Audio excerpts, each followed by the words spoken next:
നിങ്ങൾ കാണുന്ന ഒരു പ്രദേശത്ത് സംഘർഷം ഒന്നുമില്ല, സാധാരണ പോലെ പോവുകയാണ്. അപ്പോഴാണ് ബോംബ് പൊട്ടുന്നത്. അതിന്റെ ഭാഗമായിട്ടാണ് ആളുകൾ മരിക്കുന്നത്. ആ മരിച്ച കുടുംബങ്ങൾ അവരെല്ലാം കാണാൻ വേണ്ടിയിട്ട് ആളുകളെല്ലാം പോയിട്ടുണ്ട്. MLA പോയിട്ടുണ്ട്, ജനപ്രതിനിധികൾ പോയിട്ടുണ്ട്, അവിടെയുള്ള പ്രാദേശിക തലത്തിലുള്ള ആളുകൾ പോയിട്ടുണ്ട്. ഞങ്ങൾ പാർട്ടി തന്നെ പറഞ്ഞതുകൊണ്ട് പാർട്ടിക്കാരും പോയില്ല എന്ന് മാത്രമേ ഉള്ളൂ. അതിന്റെ അയൽവക്കത്തുള്ള ആളുകൾ പോയിട്ടുണ്ട്. അതെല്ലാം പർവ്വതീകരിച്ച് വാർത്തയാക്കുകയാണ്. മനുഷ്യത്വം എന്ന് പറയുന്നത് തൂട്ടിത്തെറിപ്പിച്ചിട്ടില്ല. ഇനിയിപ്പോ മനോരമയിലെ ഫ്രണ്ട് പേജിൽ വാർത്ത എന്താ, ഒരു DYFI നേതാവിനെ പിടിച്ചു എന്നാണ്. രണ്ടാളെ പിടിച്ചിട്ടുണ്ടായാലും DYFI നേതാവിനെ പിടിച്ചു എന്നാണ്. ഞാനിന്ന് രാവിലെ തന്നെ അന്വേഷിച്ചു എന്താ പ്രശ്നം. ഇവര് ചെതറിക്കിടക്കുന്ന സന്ദർഭത്തിൽ നാട്ടുകാരെല്ലാം ഓടിക്കൂടിയപ്പോ അതിന്റെ മുൻപന്തിയിൽ നിന്ന് അവർ ആശുപത്രിയിൽ നീക്കാനും ചികിത്സ ചെയ്യാനും വേണ്ടി പ്രവർത്തിച്ച ഒരു DYFI പ്രവർത്തകനാണ്. ഇപ്പോ ഇതിന്റെ എല്ലാ ഭാഗവും അന്വേഷിച്ചപ്പോൾ അദ്ദേഹത്തെ പോലീസ് പിടിച്ചിരിക്കുകയാണ്. ഇതാണ്ടായത്. അപ്പൊ അത് സംബന്ധിച്ച് കൃത്യമായ ധാരണ വേണം. ഇങ്ങനെയുള്ള സന്നദ്ധ പ്രവർത്തനം പോലും കുറ്റവാളികളുടെ പട്ടികയിൽ ഉൾപ്പെടുത്തിയിട്ട് കാര്യങ്ങൾ കൈകാര്യം ചെയ്യാൻ സാധിക്കില്ലല്ലോ. അപ്പോൾ എല്ലാ അർത്ഥത്തിനും പരിശോധിക്കണം. നമസ്കാരം. പാനൂർ ബോംബ് സ്ഫോടന കേസിൽ പിടിയിലായ DYFI പ്രവർത്തകരെ പിന്തുണച്ച് രംഗത്തെത്തുകയാണ് CPM നേതാക്കൾ. പിടിയിലായത് സന്നദ്ധ പ്രവർത്തനം നടത്തിയ ആളാണെന്നാണ് നമ്മുടെ CPM സംസ്ഥാന സെക്രട്ടറി MV ഗോവിന്ദന്റെ ഒരു വിചിത്രവാദം.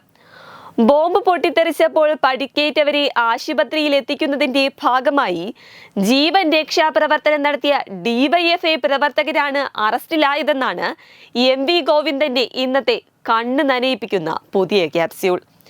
MV ഗോവിന്ദന്റെ വാക്കുകൾ ഇപ്രകാരമാണ്: CPM അക്രമം നടത്താൻ ബോംബുണ്ടാക്കുന്നു എന്നത് കള്ളപ്രചാരണ വേലയാണ്.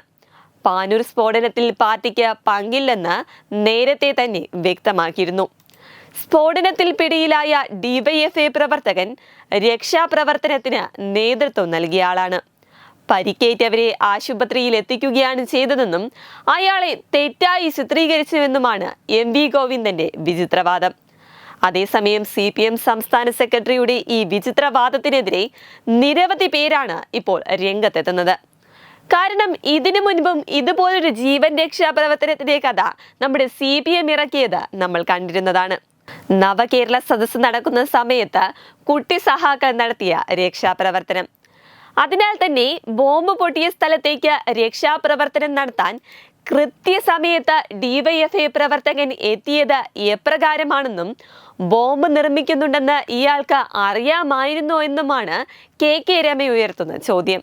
കൂടാതെ ബോംബുണ്ടാക്കുന്നത് അംഗീകരിക്കാൻ കഴിയില്ലെന്ന് പറയുന്ന CPM നേതൃത്വം തന്നെ കേസിൽ പിടിയിലായവരെ ന്യായീകരിക്കുന്ന കാഴ്ച വിചിത്ര ന്യായീകരണമായാണ് നിരീക്ഷകർ പോലും ഇപ്പോൾ വിലയിരുത്തുന്നത്.